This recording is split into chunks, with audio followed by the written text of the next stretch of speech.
Part 1-এ আপনারা দেখেছেন রূপনগর বাজারে জেলে রাইস্টারের কাছে ভিক্ষুক এমন এক্স টাকা চাওয়ায় রাইস্টার ভিক্ষুককে অপমান করে। এমন এক্স ভিক্ষুক তাদের হুমকি দিয়ে বলে তারা নদীতে আর মাছ পাবে না। রাতে এমন এক্স ভিক্ষুক নদীর পাড়ে মন্ত্র পড়ে।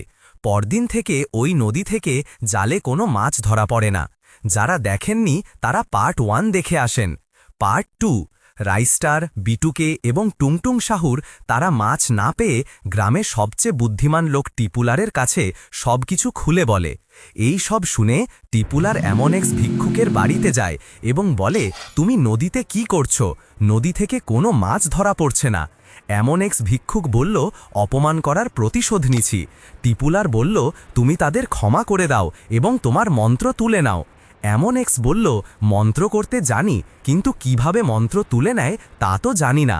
এই কথা শোনার পর টিপুলারের মাথায় যেন আকাশ ভেঙে পড়ল। এবার সে কি করবে ভাবতে লাগল। তার মনে পড়ল অনেক দূরে এক লেংটা বাবা আছে, সেই পারে এর সমাধান করতে। পরদিন সকালে তার বাইক নিয়ে চলল লেংটা বাবার খুঁজে।